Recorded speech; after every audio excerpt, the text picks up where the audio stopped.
Buenas tardes, ya casi buenas noches. En nombre de la comunidad de la revista, les damos la bienvenida a este primer encuentro de Martes Ciudadano. Hoy inauguramos un nuevo espacio de análisis, problematización y diálogo alrededor de temáticas sociales, políticas, económicas y culturales relevantes en el contexto nacional, poniendo siempre sobre la mesa perspectivas diversas. Como ya es bien sabido, a lo largo de sus 7 años de existencia, la revista se ha presentado como un medio comunicativo y también como una comunidad orientada hacia el pluralismo y el análisis. Espacios como este se han creado con la meta de consolidar un modelo de encuentro que haga posible el pensar y dialogar desde nuestras diferencias como sociedad, a partir del común acuerdo sobre la importancia de ejercer una ciudadanía responsable para nutrir la democracia costarricense.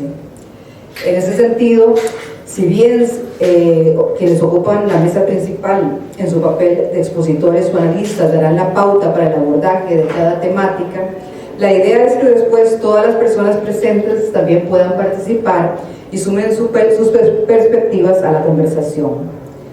Agradecemos a don Miguel Gutiérrez Saxe, a don Alfonso Chase y a don Edgar Gutiérrez, que son los gestores y conductores de este nuevo espacio que esperamos se vuelva un encuentro mensual para la comunidad que se reúne alrededor de la revista.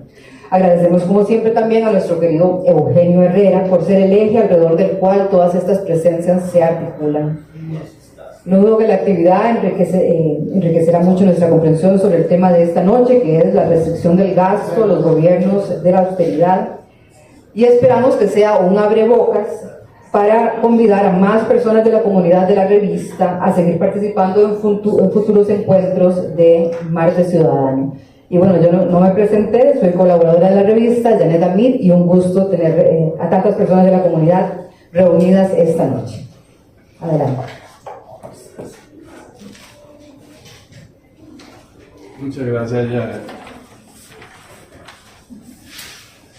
Tal como nos decía Janet, ese es un espacio de intercambio de opiniones entre amigos, entre gente que de una u otra forma está relacionada con la revista CR y que pretendemos que el espacio permita ilustrarnos más sobre temáticas distintas, educarnos más sobre esas temáticas, pero al mismo tiempo fomentar ese diálogo que es tan necesario en estos tiempos en este país, sobre todo para sensibilizar también algunos temas que quedan por ahí siempre en la oscuridad.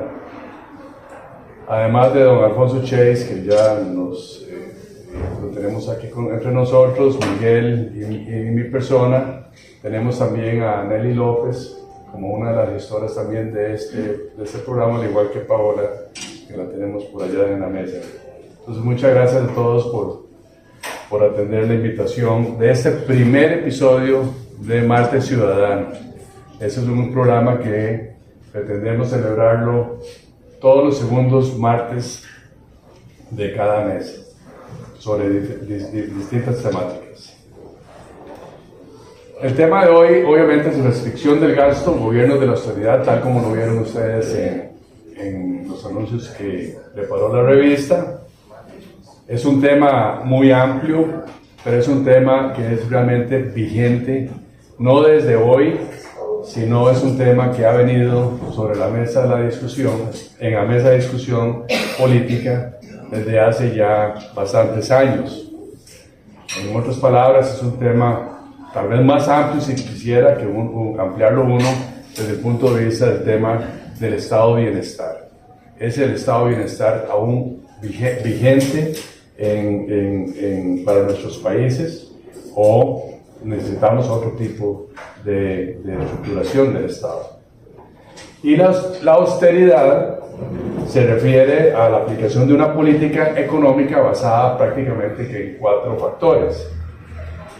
En recortes del gasto público, casi siempre en reducción de lo que algunos llaman áreas no prioritarias, en el aumento de impuestos para incrementar la recaudación, en reforma de las pensiones, cambios importantes que evitarían o aumentarían la capacidad de ahorro, y reducciones en programas de seguridad social.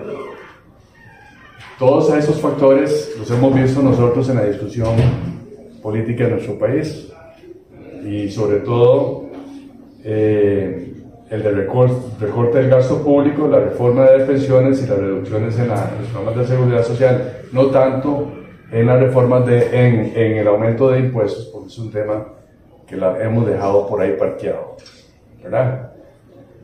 Y en última instancia, entonces, lo que vemos es de que ese tema de aumento de impuestos se ha tratado de evitar golpear a un sector económico de este país, desde mi perspectiva. Pero bueno, eso es lo que quisiéramos conversar hoy entre los panelistas. También el tema de la austeridad es un tema que ayuda, que pretende ayudar a la estabilidad económica, pero también se reconoce que tiene efectos importantes negativos para el bienestar de la ciudadanía. Entonces es importante encontrar un equilibrio entre la responsabilidad fiscal y el impacto social. Eso es lo que, desde la perspectiva nuestra, aún no está colocado de una forma en un ámbito correcto en la discusión nacional. Todavía no hemos estado discutiendo esa responsabilidad fiscal versus impacto social, a pesar de que le reclamamos y que se le reclama al ministro de Hacienda sus recortes en los programas sociales, pero aún no es un tema que efectivamente esté calando en la agenda política. Entonces, este juego de modelo de Estado de bienestar que empezamos a construir nosotros desde el desarrollo muy fuertemente a partir de los 40 en Costa Rica, viene o nos trae perspectivas de visiones críticas desde lo intelectual. La pregunta es si este es el modelo de Estado que requiere el país.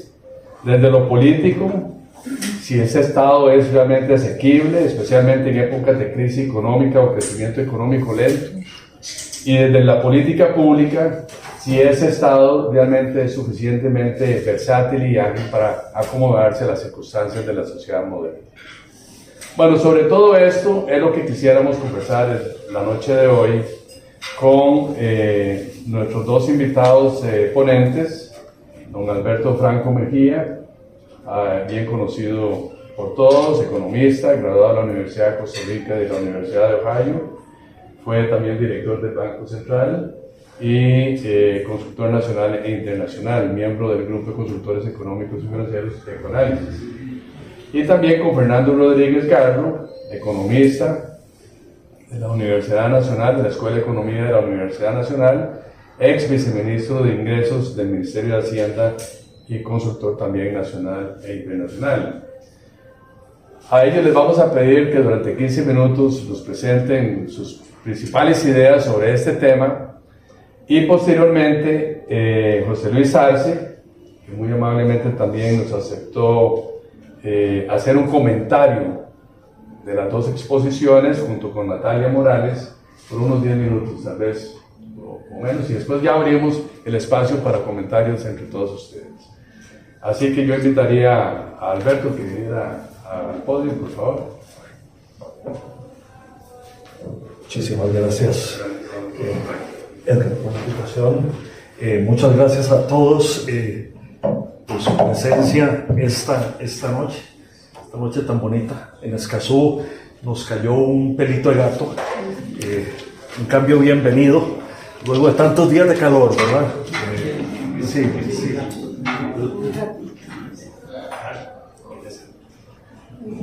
Bueno, yo me identifico. El micrófono es que no se escucha. Sí, me identifico como un lector de la revista, por el momento, ¿verdad? He leído muchos de los artículos que han publicado varios de ustedes con muchísimo interés, y varios los he compartido también con otra gente en los chats que todos tenemos, ¿verdad? En WhatsApp y demás. Bueno, voy a hablar un poquito sobre las finanzas públicas y el gasto público en los tal vez 15 minutos que me asignan en esta noche. Bueno, un poquito para arrancar quisiera compartir con ustedes que por lo menos al día de hoy uno podría decir o describir la situación de las finanzas públicas como una relativamente solvente, relativamente cómoda en cuanto a liquidez en el gobierno central. El ajuste fiscal que viene desde el año 2018 se ha hecho por dos vías principalmente. Primero, control del crecimiento del gasto, principalmente el gasto corriente, ¿verdad? Que son los salarios, las transferencias corrientes, un poquito también las compras de bienes y servicios, y bueno, también tratando de mejorar las condiciones del endeudamiento que tiene el país, ¿verdad? Para moderar en lo posible el gasto en intereses.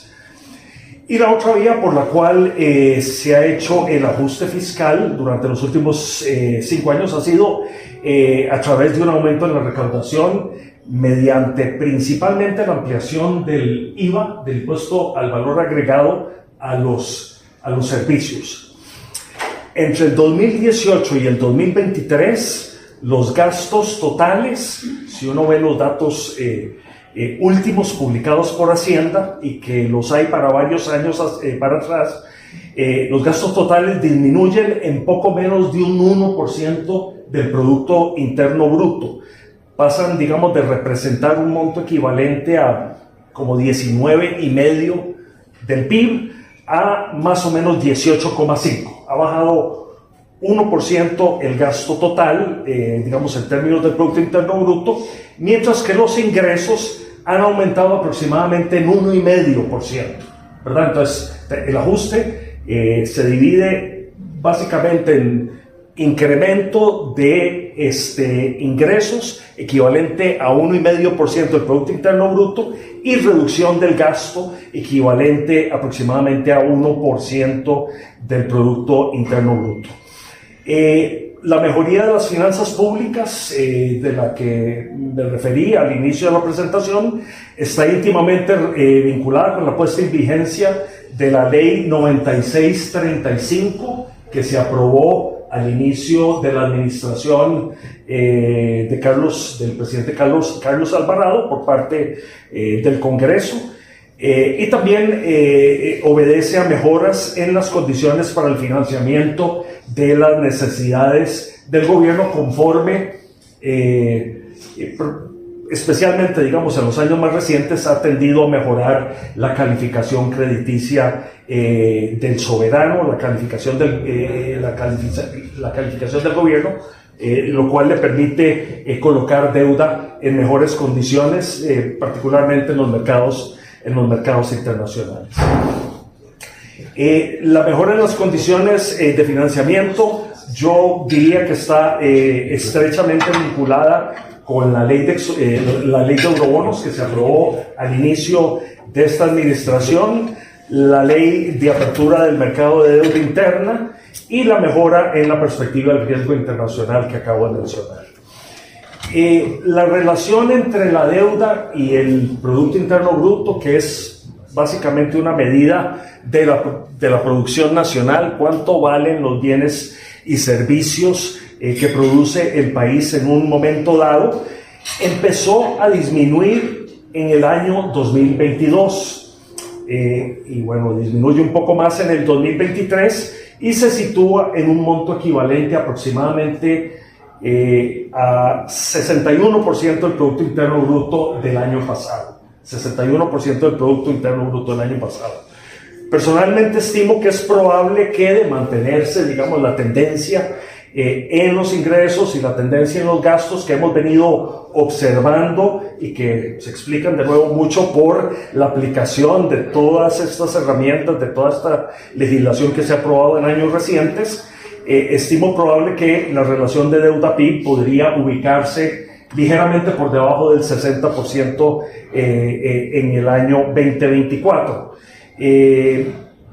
Por supuesto que hay que admitir que la apreciación, la caída en el tipo de cambio, que es un tema que está muy de moda y sobre el cual yo le sugería a Edgar que tal vez en alguna oportunidad hiciéramos una actividad donde habláramos un poco más profundamente sobre eso. Pero sí quiero aprovechar para admitir que esa caída en el tipo de cambio en el último año y medio ha sido parte de esta ecuación que ha permitido reducir la relación de deuda-PIB, siendo que una parte no despreciable de la deuda que tiene el gobierno es deuda en dólares, mucha emitida afuera, ¿verdad? Mucha también emitida internamente en la moneda extranjera. Y claro que aún está pendiente resolver el tema de los adeudos del gobierno central a la caja. También le decía a Edgar que el tema de la caja es otro que podría ser un buen tema para una futura actividad, ¿verdad? Hay diferentes estimaciones de a cuánto asciende esa deuda. La última que yo vi andaba por el orden del 6% del Producto Interno Bruto. De manera que ese 61% que vemos en las cifras y que menciona el ministro de Hacienda continuamente, ¿verdad? La verdad que hay que verla, ese datito hay que verlo con un grano de sal, porque no incluye por lo menos estos adeudos que tiene el gobierno central con la caja y que están todavía en proceso de negociación, en proceso de conciliación, una conciliación que lleva años, ¿verdad? Bueno, hace casi 3 años el gobierno suscribió un acuerdo de estabilización financiera con el Fondo Monetario Internacional, y ese acuerdo contiene una serie de metas cuantitativas, algunas cualitativas, otras. Las cuantitativas,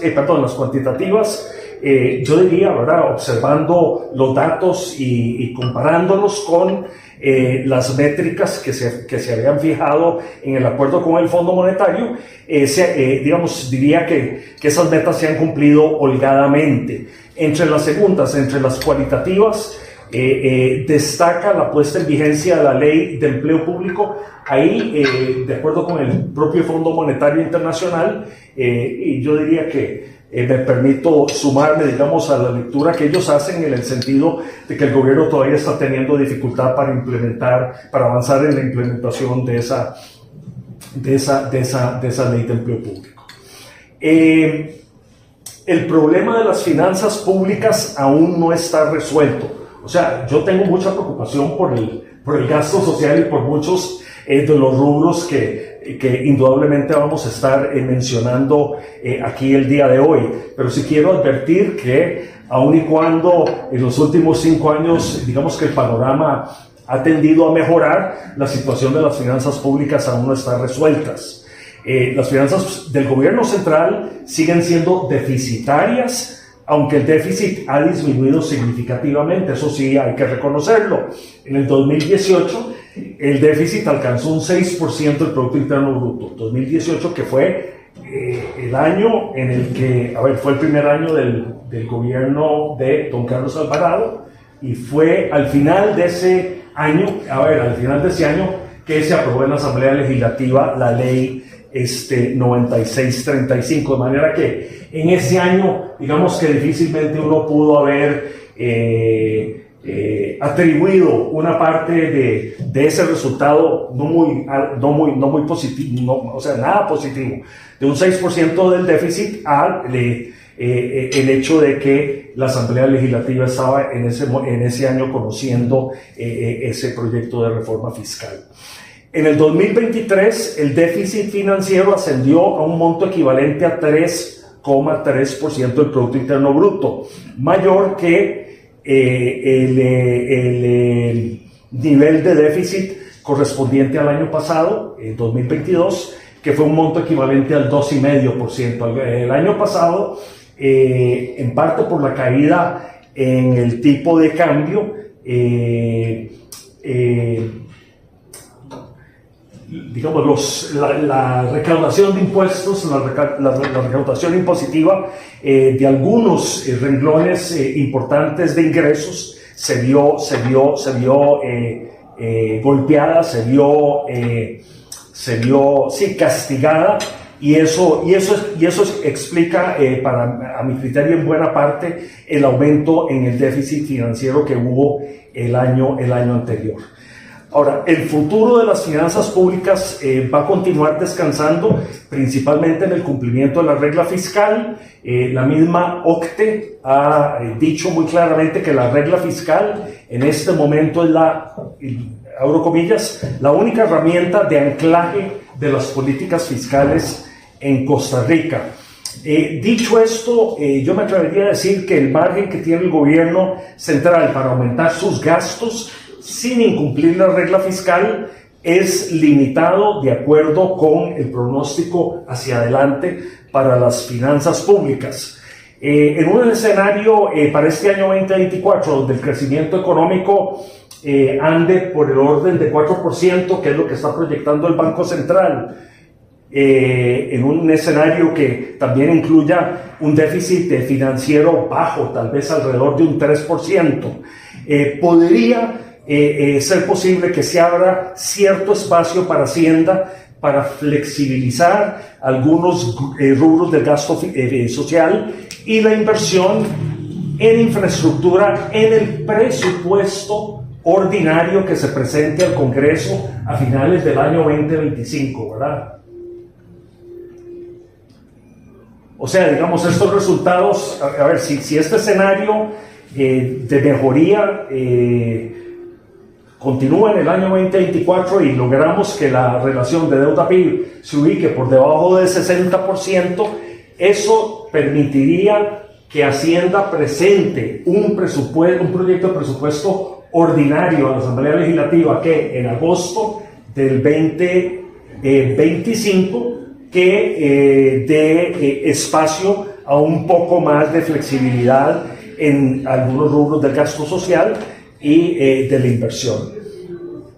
Bueno, un poco para ir terminando, por razones de tiempo, quisiera aterrizar con este mensaje.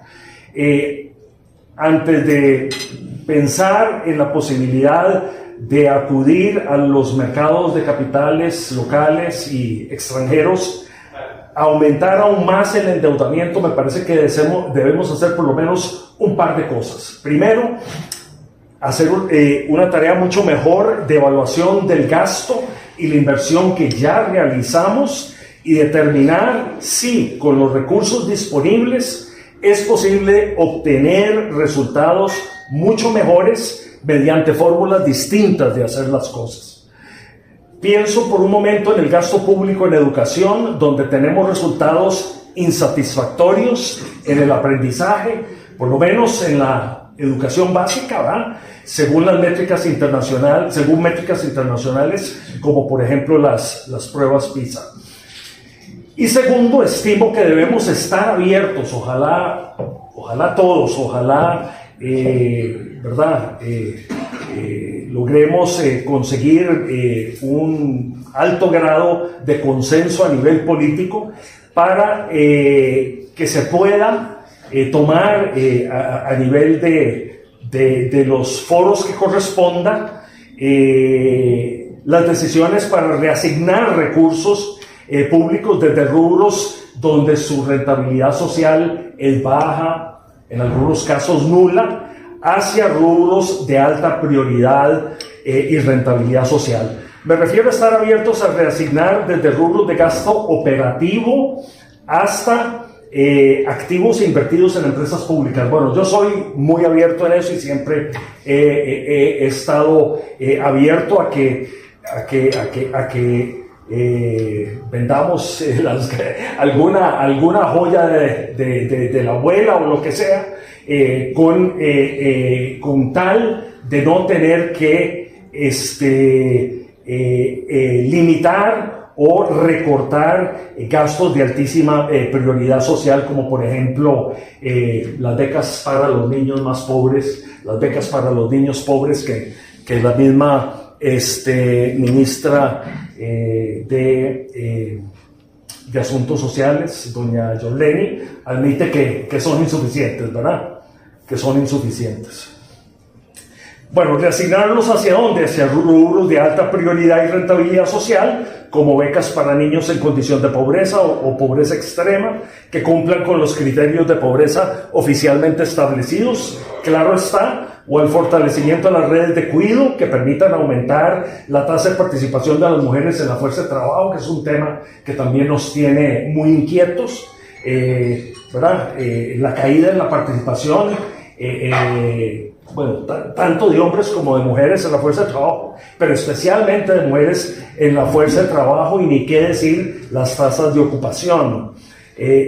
Igual que cualquier familia que va al súper y primero echa en el carretillo todo lo que desea y que antes de llegar a la caja selecciona únicamente aquello que es prioritario o más urgente debido a su restricción presupuestaria. Tengo 100,000 colones y no puedo gastar más. Un poco así es como yo pienso que debemos manejar las finanzas públicas, con un criterio tanto de observancia, digamos, de los balances fiscales, como de asegurarnos de que el gasto social, especialmente el gasto social prioritario y de alta rentabilidad social, sea suficientemente atendido.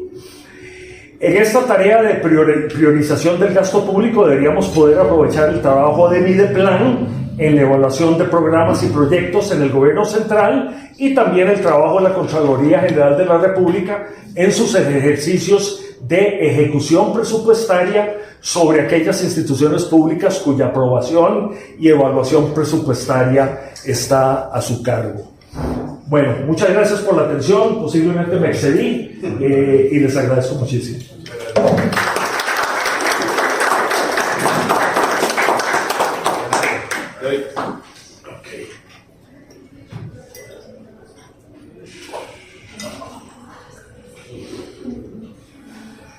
Yo pongo esto por acá porque me da miedo que ahí se caiga.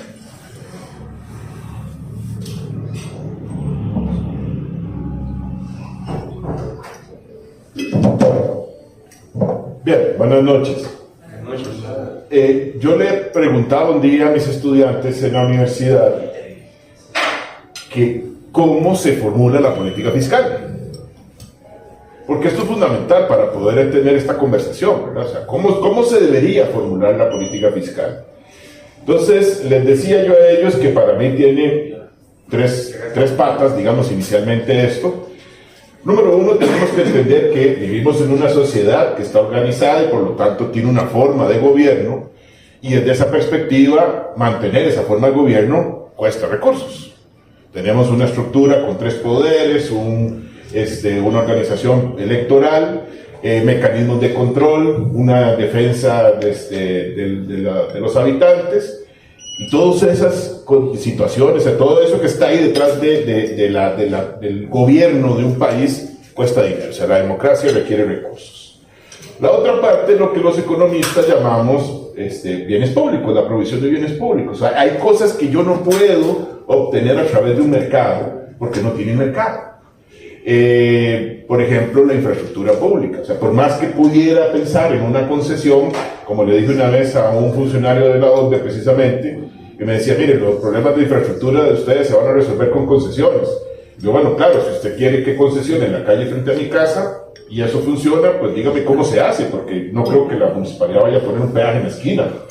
Entonces no siempre se puede hacer de esos medios, habrá que tener un Estado que esté detrás de eso, y la seguridad, y como les decía a mis estudiantes, imagínense los policías pasando por una casa y diciendo, mira, ese sí pagó, ese no, ese sí, ahí se está metiendo a robar, pero ese carajo no quiso pagar.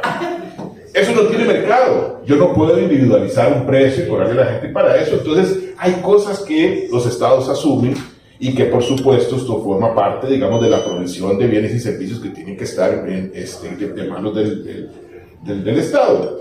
Pero hay otra cosa, además, que les decía yo a ellos en las clases, y es que el Estado también provee bienes que permiten garantizar el ejercicio de algunos derechos o que se convierten estratégicos para permitir garantizar esos derechos. Por eso financiamos la educación. porque la educación sí tiene un mercado privado, yo puedo tener educación privada. La salud pudiera también ser privada en su totalidad, pero evidentemente si hago eso dejo mucha gente por fuera del mercado. Los economistas, cuando hacemos curvas de demanda, siempre nos preocupamos por lo que llamamos excedente del consumidor, que son todas aquellas personas que tienen más capacidad para consumir porque están a la izquierda del precio que yo ubiqué en un gráfico, ¿verdad? Les pueden pagar más.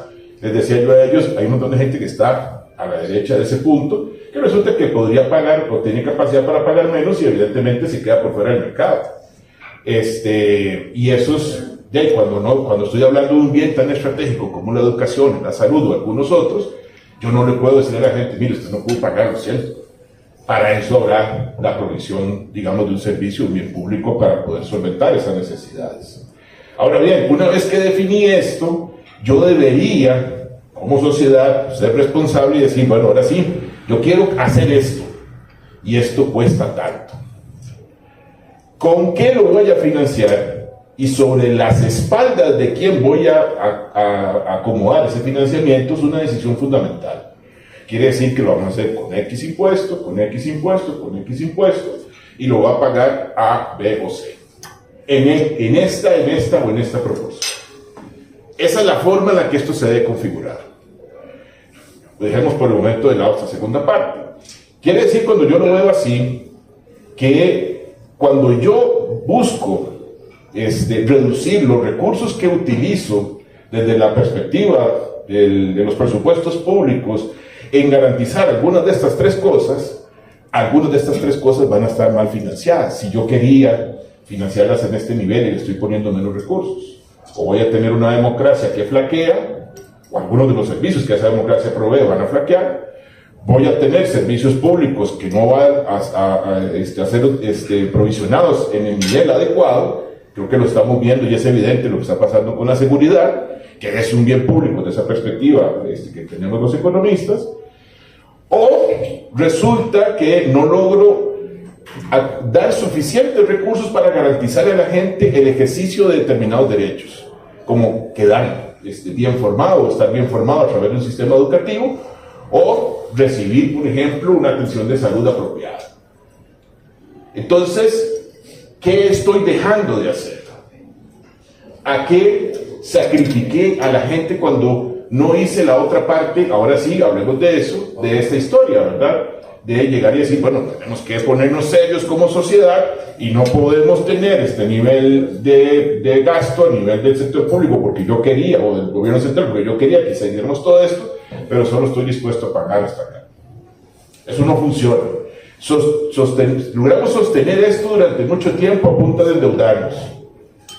Y entonces lo que vino fue una corriente que dijo, no, ahora vamos a contener ese gasto porque resulta que a la par de los recursos que tengo disponibles no me alcanza. Para usar el ejemplo que decía Alberto, llegué a la caja en el supermercado y resulta que tenía menos plata de la que pensaba, entonces dejé unas cosas ahí. El problema es que esas cosas que dejé ahí, como les digo, me están haciendo sacrificar algo, o mi democracia, o mi acceso a bienes públicos, o los derechos de las personas en el ejercicio, digamos, directo de estos. Y eso es lo que yo aquí me vengo a cuestionar, hasta dónde podemos hacerlo. No podemos vivir en un estado permanente de ajuste. Ya vamos por 4 años en este proceso, y no sabemos cuándo va a terminar.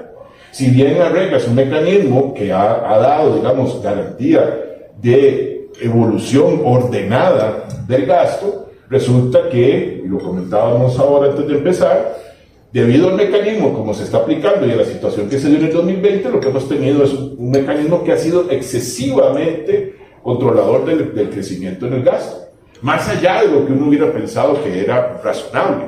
Sobre todo porque además partimos de una situación en donde Costa Rica no tenía excesos de gasto. Les decía a mis estudiantes en otra ocasión, ustedes pueden justificar que el nivel de gasto público a través del gobierno central en este país es elevado. O sea, traten de hacerlo con algún argumento. Bueno, y les daba mi opinión, si ustedes agarran el gasto y lo relacionan con la producción, en América Latina, Costa Rica ni siquiera está en la parte alta de la tabla. O sea, no estaríamos peleando la clasificación a la segunda parte de ese campeonato. Tampoco es que estamos en peligro de descender, para usar el símil del fútbol, ¿verdad? pero andamos ahí en el medio. Con una particularidad, ¿verdad? Desgraciadamente, y nos está pasando recientemente, utilizamos además una parte muy importante de nuestros recursos en hacerle frente a la deuda pública. Que no es solo el problema que tiene por el nivel en el que está, sino que además es excesivamente caro. Decía un trabajo de Bank of America, creo que se publicó en el 2020, que la nuestra está entre el 10%, la deuda pública nuestra está entre el 10% más caro, el 10% de los países con deuda más cara a nivel global. Digamos, para usar el término técnico adecuado, estábamos ubicados en el percentil 92. Y ahí hay otra cosa que hacer. Entonces, claro, llego a la caja del supermercado y resulta que tengo que pagar por un financiamiento carísimo, entonces eso me deja menos recursos para gastar en otra cosa. E insisto, en eso no podemos estar permanentemente. Hay una cosa que además no estamos haciendo en esta situación, y cuando uno ve las discusiones que se dan en la Asamblea y la posición que lleva el ministro de Hacienda en ese sentido, creo que estamos dejando un elemento muy importante por fuera. ¿Cuánto cuesta un colón, o 1000 colones, porque ya el colón está ha perdido tanto valor que yo no sé si usarlo de ejemplo, que yo dejo de gastar en determinadas áreas que considero fundamentales? ¿Cuánto van a costarnos en el futuro 1000 colones que no gasto en educación hoy? ¿Cuánto cuestan en el futuro 1000 colones que no gasto en infraestructura pública hoy? ¿Cuánto me cuestan 1000 colones que no doy en ayudas sociales hoy? Y les doy una pista. Cuando reventó y llegó al punto más álgido la situación de inseguridad en Ecuador, el presidente Noboa anunció una serie de medidas y una pasó por ahí medio desapercibida entre la prensa, ¿verdad? Porque después de que dijo todo eso, le dijo al Congreso, bueno, miren, aquí está el recibo. Esto va a costarnos 3 puntos de aumento en la tasa del impuesto al valor agregado. La vamos a tener que subir de 12 a 15. Porque todas esas medidas que les dije, de la parte de seguridad, de tener más policías en la calle, de fortalecer el aprisionamiento de personas, cuesta plata. Eso cuesta plata. Y tenemos que saber financiarlo. Y probablemente sale más caro hoy que si hace unos años hubiéramos dicho, pongamos los recursos para poder sostener esto, para poder financiar esto y para poder hacer esto. Ese es el escenario que yo me temo que en algunos años vamos a llegar a sufrir si nosotros no paramos en algún momento en el camino y decimos, bueno, ¿cuánto me va a costar a mí si yo sigo reduciendo en 12.000 millones las becas de Avancemos? ¿Cuánto me va a costar a mí si dejo miles de estudiantes sin algún tipo de ayuda? ¿Cuánto me va a costar a mí en el futuro si sigo contrayendo en términos reales el gasto en educación? ¿Cuánto me va a costar a mí el que no dé una atención apropiada a la seguridad social? Ese ejercicio no lo hacemos. No lo hacemos. ¿Cuánto está costándonos hoy, o cuánto debería costarnos hoy en materia de seguridad, esos 1000 colones que no gasté hace 3 años? Porque además se nos pasó algo por el frente, y yo creo que eso fue una falencia de todos en esta sociedad, y es que tuvimos una crisis muy profunda.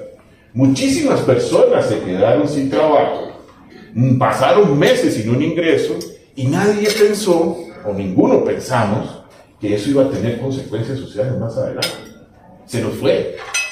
Me da culpa.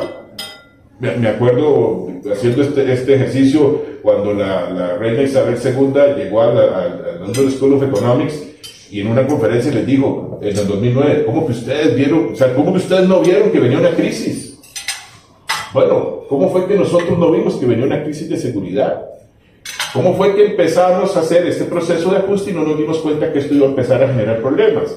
Porque el proceso además en el que estamos tiene otra falencia, y es que estamos haciendo un ajuste sin poder determinar si estamos afectando áreas en las cuales las demandas sociales son incrementales y han venido creciendo con el tiempo. Para mí no es lo mismo llegar y meterle un freno a un determinado área de gasto que a otro, porque eso puede tener consecuencias en términos de la población a la que estoy afectando. Aquí, insisto, yo creo que llegó el momento como sociedad de decir, bueno, tenemos que parar, tenemos que repensar lo que estamos haciendo, y tenemos que ver cómo, si queremos seguir con lo que veníamos haciendo, lo vamos a financiar de manera apropiada.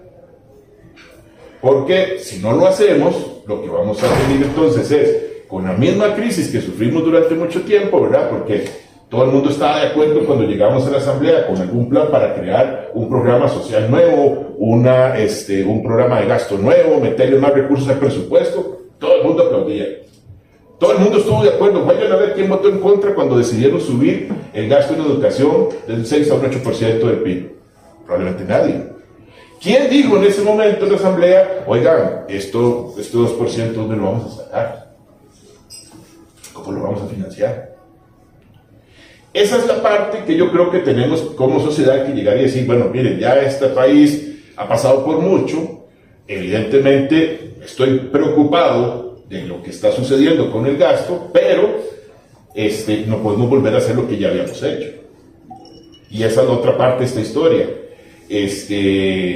Tenemos que ponernos serios como sociedad y llegar y decir, bueno, prefiero ir a hacer un ajuste ordenado en materia de impuestos que me refleje lo que la sociedad me está exigiendo en términos de democracia, bienes públicos y la garantía de derechos a través de un presupuesto público, pero financiarlo apropiadamente. Y en ese sentido yo creo que también tenemos que ver cómo pensamos en lo que nos viene para adelante. Vean, en las finanzas del gobierno, el impuesto a los combustibles, por ejemplo, es la tercera fuente de ingresos que tiene. Si nosotros pensamos en una perspectiva de aquí a 20 años, muy probablemente una parte muy importante de esos recursos ya no estén ahí. Si somos exitosos, por ejemplo, en descarbonizarnos y en electrificar nuestro transporte. Hemos pensado qué vamos a hacer cuando no tengamos los ingresos por impuesto a los combustibles. ¿Qué va a pasar, por ejemplo, si nosotros seguimos sufriendo los problemas que el cambio de la estructura piramidal del país va a tener en algunos años?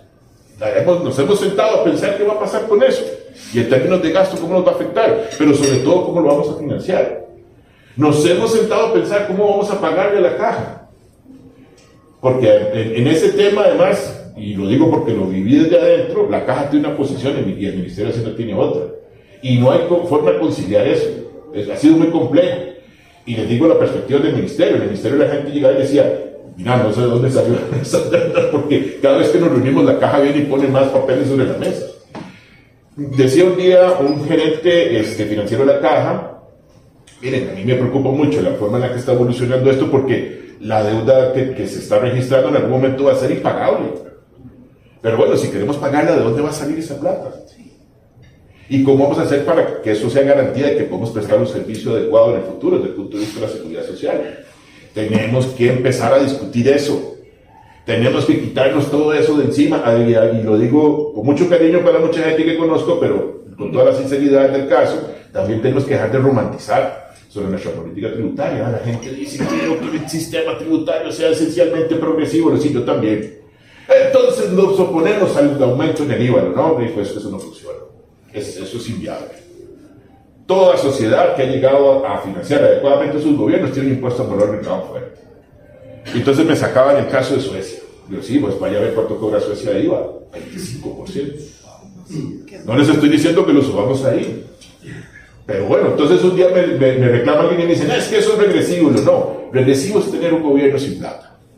Eso sí es regresivo. Porque vuelvo al punto inicial. Entonces, cuando no tengo recursos, o no tengo una democracia fuerte, porque no la puedo financiar, o no tengo una provisión de servicios públicos adecuado, o resulta que no le garantizo a los ciudadanos a través del presupuesto un ejercicio de derechos.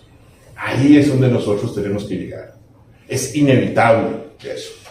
Porque la otra cara de la moneda, seguir la situación en la que estamos, que ellos, al menos desde mi perspectiva particular, siento que es insostenible en el largo plazo. Yo no puedo enfrentar ese monstruo que tenemos al frente, el problema de la inseguridad, con los recursos actuales. Don Mario Zamora ha sido muy, por decirlo así, cuidadoso de no hablar de los recursos que no tiene, pero estoy casi seguro que sus adentros probablemente diga, puta, falta plata, perdonen la expresión. No debe estar pensando, y probablemente se lo dice el ministro de Hacienda y lo agarra en el Consejo de Gobierno y dice, mira, no habrá un poquillo de plata ahí que me des para estas cosas. Y efectivamente falta, y efectivamente faltan recursos en ayudas sociales, y efectivamente faltan recursos para muchas cosas. ¿Cómo vamos a enfrentar nosotros a esa sociedad que cambia, esa sociedad que se automatiza, esa sociedad, el cambio climático, por ejemplo, que nos va a obligar a destinar una serie de recursos adicionales en atender todos los problemas que nos vamos a encontrar? Tenemos que, nuevamente, hacer ese ejercicio de reformular nuestra política fiscal desde la raíz. ¿Qué queremos que el Estado haga? ¿Qué queremos que se haga desde la política pública? ¿Y cómo me aseguro que está correctamente financiado? Y si no le doy el financiamiento, no le puedo exigir que se haga otra cosa distinta. Vamos a seguir exactamente como estamos ahora. Y lo dejo ahí porque ya ahora sí me pasé y yo estoy midiendo el tiempo, así que no tengo excusa. Gracias. Muchas gracias.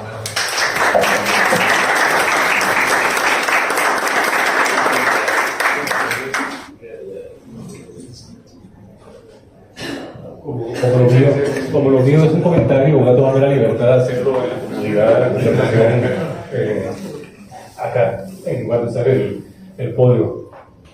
Vamos a ver, yo quisiera empezar mi comentario tal vez haciendo una afirmación o proponiendo una afirmación que va a sonar, yo creo, fuerte. Me parece que nuevamente nos hemos equivocado y hemos perdido la oportunidad de hacer un ajuste fiscal de calidad, ¿no? Al igual que nos hemos equivocado en los procesos de ajuste a lo largo de las últimas 5 o 6 décadas. Hemos tenido, suena paradójico, porque hemos tenido resultados con este ajuste que se inicia en el 2018, resultados que fueron aritméticamente y presupuestariamente favorables, pero de nuevo no hemos entendido de qué va, por ejemplo, hacer política fiscal sostenible en sociedades democráticas modernas, sino que nos hemos concentrado básicamente en los temas de las sumas y restas de los presupuestos y no hemos entendido que tenemos que recuperar la capacidad de las políticas públicas de satisfacer demandas de nuestras sociedades. Y creo, desgraciadamente, que hemos perdido nuevamente esta oportunidad, ¿no? En primer lugar, creo que tenemos un problema de conceptualización de lo que es austeridad o de lo que es el manejo responsable de las finanzas públicas. Tendemos a creer, por ejemplo, y es muy común en las discusiones políticas, en las discusiones ideológicas, pensamos en una falsa dicotomía, que es la dicotomía entre financiar políticas públicas y tener finanzas sostenibles. En muchas ocasiones hemos puesto en primer lugar, por ejemplo, la sostenibilidad aritmética, presupuestaria, y nos hemos olvidado, por ejemplo, que la sostenibilidad fiscal no es un fin en sí mismo, sino que la sostenibilidad fiscal más bien es una precondición para asegurarnos de que el Estado sea financiado de una manera sostenible en el tiempo y que entregue los servicios, ¿no?, y provea a las comunidades, a las ciudadanías, del gasto público que requieren en cada momento del tiempo. Y eso, desgraciadamente, de nuevo, como nos equivocamos en los 80, como nos equivocamos a mediados de los 90, como nos equivocamos a principios de este siglo, otra vez estamos cometiendo exactamente el mismo error y por lo tanto la supervivencia, digamos, de los buenos resultados aritméticos va a ser corta en el tiempo, me temo. Y además el descontento, el cabreo de la gente en relación con las promesas que no estamos cumpliendo como sociedad va a ir creciendo y va a generarnos aún más problemas políticos que nos complican todavía más el proceso de ajuste fiscal comprensivo que requerimos como sociedad. ¿Dónde están los problemas? Yo, digamos, suscribo en la mayor parte de lo que creo que lo que Fernando nos ha hablado en nuestros últimos minutos. Yo creo que tenemos un problema grave, digamos, como sociedad a la hora de definir qué es lo que queremos financiar, ¿no? Es un tema básicamente de secuencialidad, me parece a mí, de las decisiones, ¿no? Cuando tenemos que financiar derechos que otorgamos a las personas, cuando tenemos que financiar, por ejemplo, políticas públicas específicas, ¿no?, las entregamos con mucha facilidad desde el punto de vista de crear apropiaciones presupuestarias necesarias para esas políticas públicas, pero dejamos de lado el tema de la financiación. Nos entregamos derechos que requieren cargas presupuestarias, pero no somos capaces de replantear los temas de financiación desde un punto de vista responsable colectivamente, ¿no? Y recurrimos a la estratagema, diría yo, del financiamiento, de la deuda. Cuando hay espacios para endeudarse, probablemente la decisión de la financiación sostenible va a venir después. pero viene después, ¿verdad? Cuando hemos pospuesto, hemos procrastinado ese proceso de definición colectiva, ¿verdad? Y llegamos a un punto donde los presupuestos se hacen insostenibles y tenemos que entrar en ciclos de ajuste irreflexivos, como los que tuvimos en los 80, como los que tuvimos en los 90, como los que tuvimos a inicios de este siglo, como el que estamos teniendo ahora. Incluso, ¿verdad?, en un escenario donde se supone que un gobierno, ¿verdad?, con una orientación más progresista tuvo el espacio probablemente para poderse plantear un ajuste fiscal distinto. Y sin embargo, dejamos pasar esa oportunidad. ¿Dónde están los problemas? Bueno, vamos a ver, yo creo que hay problemas de diferente naturaleza. Por el lado del gasto, coincido también con Fernando y con Alberto, en el sentido de que no somos capaces de entender que las necesidades que tenemos que financiar en nuestros presupuestos están cambiando a lo largo del tiempo y están cambiando rápidamente. Seguimos pensando, por ejemplo, en temas como educación, como salud, muchas veces en patrones de movilidad, por ejemplo, de los años 60, 70, seguimos pensando en la dimensión extensiva de la provisión de servicios, de ciertos servicios públicos, y nos estamos olvidando de que estamos pasando como sociedad a un momento donde nos debería interesar más la calidad, ¿no?, y además transformar ciertos componentes de gasto que están cambiando, y sin embargo tenemos una estructura institucional y una estructura de presupuestos que básicamente no se ha modificado sustancialmente en los últimos 30, 40 años. Y ahí tenemos un problema que tenemos que resolver, porque los retos que tenemos adelante como sociedad, y no pienso solamente en el tema de seguridad, el reto de crecimiento inclusivo, el reto del cambio climático, requieren repensar completamente instituciones, requieren entender que hay cosas que el Estado hace actualmente, ¿no?, que probablemente son irrelevantes o inútiles en este momento, y que tenemos que dedicar esos recursos para resolver otros que son mucho más importantes, y sin embargo por ciertas inercias que existen en nuestros presupuestos no somos capaces ni lo suficientemente valientes como sociedad de enfrentar esos temas con franqueza y de forma directa. ¿Por qué pasa eso? Bueno, porque tenemos esa disociación entre el momento en que entregamos los derechos y los tratamos de financiar presupuestariamente y el momento en donde definimos la financiación. Y en la financiación y en los ajustes también somos, me parece a mí, poco francos como sociedad, ¿no? Cuando tenemos que hacer los recortes, ¿no?, presupuestos capturados por diferentes intereses, muchas veces lo que conducen es a que los presupuestos se recorten por lo que es más sencillo recortar, porque estamos disminuyendo el gasto asignado a sectores de la población que no tienen voz. Y eso es un pecado, digamos, capital que hemos cometido a lo largo de muchas décadas y seguimos cometiendo en este momento.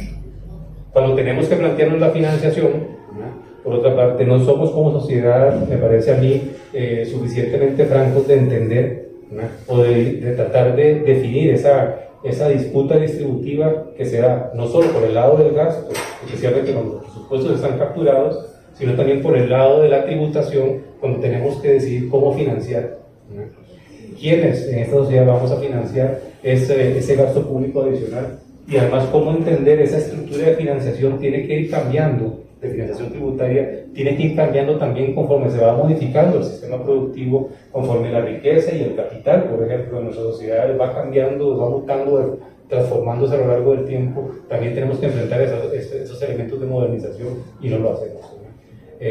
De nuevo, quisiera ser un poco más optimista, soy economista, entonces probablemente mi visión va a ser bastante lúgubre y tengo un sesgo probablemente también por lo lúgubre, pero me temo otra vez que hemos perdido la oportunidad de hacer un ajuste de calidad, ¿no? Y eso nos va a salir muy caro, ¿no?, porque los buenos resultados fiscales van a ser de corta duración.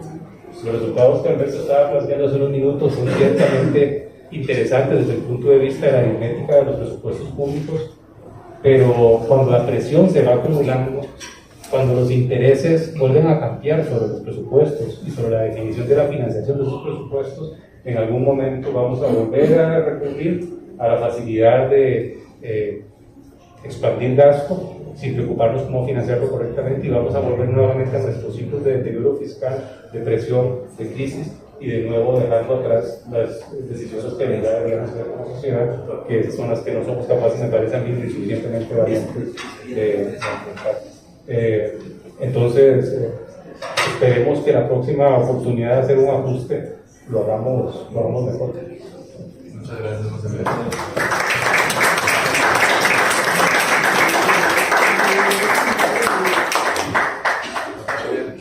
Bueno, buenas noches. Agradecerles la invitación. Yo, para no repetir lo que ya han dicho los antecesores, quisiera concentrarme en uno de los sectores que evidentemente se ha visto más afectados por estas medidas de contención y que todos sabemos que es el sector social, ¿verdad? Y aquí hay que recordar el contexto que tenemos actualmente, un país que está en transición demográfica avanzada, donde el envejecimiento parece más acelerado de lo que se había previsto hace 30 años, una tasa de fecundidad bajísima. Y me acuerdo cuando yo empecé a trabajar a inicios del presente siglo, siempre se decía, por ahí del año 2020 ya deberíamos estar pensando en las políticas o en los programas para atender, por ejemplo, el envejecimiento. Yo diría que todavía ni siquiera lo estamos hablando, ¿verdad? Sabemos que es un reto, ¿verdad? Pero la seguridad social sigue siendo, digamos, la misma que diseñamos tal vez hace 70 años, un modelo muy exitoso, pero que no ha logrado tal vez cambiar al ritmo que sí lo está haciendo la sociedad, tanto en las prestaciones como en el financiamiento de ese sistema de seguridad social, que sigue cayendo mucho sobre un esquema, un país que teníamos hace tal vez 40 años. A este cambio demográfico le sumamos la crisis educativa, ¿verdad? El apagón educativo que hemos estudiado desde el estado de la educación y que evidentemente está afectando hoy esta generación que va a tener a sus espaldas dentro de unos 30 años una población cada vez más envejecida. Entonces ahí es uno de los retos importantes, ¿verdad? Eso no se ve hoy, lo veremos al cabo de una generación. Tenemos un país donde las desigualdades se están acrecentando, eso no es nuevo, ¿verdad? Pero cada vez se consolidan más, con una pobreza que seguimos sin poderla reducir de ese 20%, que afecta mucho a la niñez y adolescencia. Entonces tenemos, ¿verdad?, no solo un sistema educativo con problemas, sino también muchos niños y niñas creciéndose en ambientes con mucha privación todavía hoy. Y a eso le sumamos un mercado de trabajo que está cambiando, no solo aquí en Costa Rica, sino en el mundo. Cada vez es más hostil, cada vez demanda competencias un poco distintas, y también todos esos son retos, ¿verdad?, de por qué decimos que entonces la inversión social sigue siendo clave y por qué es insuficiente. Y aquí yo diría, bueno, igual que comentaron ellos, el reto, o sea, lo que tenemos que preguntarnos como país es, ¿queremos seguir con este estado de bienestar? Y si es así, y ya ha demostrado ser exitoso, porque nos hizo un país distinto, con muchos logros sociales, ¿cómo lo financiamos? Porque si seguimos haciendo lo mismo, vamos a tener los mismos resultados y cada vez vamos a tener menos recursos y menos réditos, ¿verdad? ¿Y qué priorizamos? Porque evidentemente tampoco se trata, digamos, ya sabemos que es difícil destinar más gasto público, y si queremos, por ejemplo, priorizar en la niñez y adolescencia, tenemos que buscar nuevas fuentes de financiamiento, porque lo que tenemos no nos está alcanzando y el endeudamiento no es una salida. Pero no se trata de aumentar, por ejemplo, un 1% del IVA o lo que, digamos, cualquier propuesta que sea para tener recursos frescos, si seguimos haciendo más de lo mismo, porque si seguimos haciendo lo mismo vamos a tener los mismos resultados. Entonces, ahí yo creo que el reto es, yo sí considero que hay que recuperar la inversión en educación, porque es una inversión que tiene muchos réditos, ¿verdad?, como bien señalaba Fernando, pero con destinos específicos. O sea, no podemos ampliar otra vez, digamos, el margen la educación sin pensar en que, por ejemplo, vamos a invertirlo, por ejemplo, en la infraestructura de las escuelas y colegios, o en un currículum completo, por ejemplo, en la mitad de los centros educativos de este país. Entonces tenemos que definir, priorizar cómo vamos a invertir esos recursos. Diría yo que para mí son insuficientes y que sí necesitamos nuevas fuentes. Y el otro tema pasa por la eficiencia, ¿verdad? Sabemos que como bien señalaba ahora José Luis, Muchas veces la presupuestación sigue siendo la misma, ¿verdad? Y eso es una inercia, y ahí tenemos que entrarle mucho al tema de la eficiencia de los programas sociales, ¿verdad? En general. Hay un margen, y desde el Estado de la Nación hemos analizado estos temas de cómo, ¿verdad? Mejorar la eficiencia y prestación de servicios, pero evidentemente los recursos también son insuficientes. Entonces pasa por estas dos áreas, ¿verdad? Plantearnos qué país queremos, cómo queremos, sobre todo pensarlo, y es muy difícil porque nosotros decíamos que generalmente en los últimos años hemos estado apagando los incendios del día y no hemos pensado en estas reflexiones, digamos, más de cómo vemos el país de aquí a 20 años. Y yo creo que eso nos sigue ganando el cortoplacismo. Ahora estamos priorizando el ajuste fiscal sin que pase exactamente por una reflexión de si realmente los recortes que estamos haciendo no nos van a salir más caros dentro de 10 años, cuando estos jóvenes que pierden una beca de Avancemos, que tal vez no es el que les va a resolver el problema de la pobreza, ni tampoco la retención, por lo menos les da una opción para seguir asistiendo al colegio, ¿verdad? Igual pasa con Red de Cuido, que para mí es uno de los programas que yo priorizaría sin lugar a dudas, no solo por el tema del empleo y el mercado de trabajo, sino porque estás cambiando, digamos, desde las edades más tempranas de una persona que te puede cambiar la realidad. Entonces, bueno, en general esa era como la reflexión que tenía, ¿verdad? Que muchas de estas discusiones a veces se quedan en la parte más contable de ingresos y gastos, y el otro tema que ahora aquí es la desconexión que tenemos como país entre el crecimiento económico y la recaudación fiscal, ¿verdad?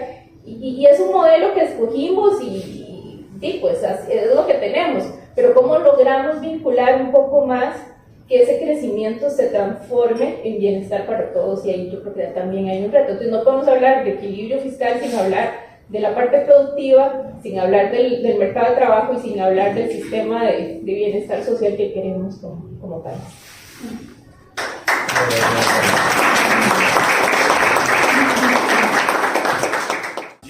Creo que lo que hemos escuchado hoy en la noche es una invitación, un poco a lo que decía Janet, de aprovechar cada espacio que tenemos cada uno de nosotros para hacer incidencia en cambiar los rumbos que hemos estado tomando en este país, y un poco también lo que decía ahora los compañeros.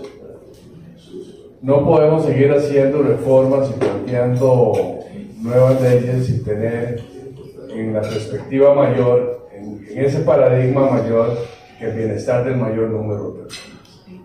Ese debe ser nuestro paradigma, y a partir de ahí, lo que decía Fernando al principio, empezar a barajar eso, a ver qué es lo que realmente necesitamos para lograr ese objetivo de llevar un bienestar, de llevar el bienestar al mayor número de personas.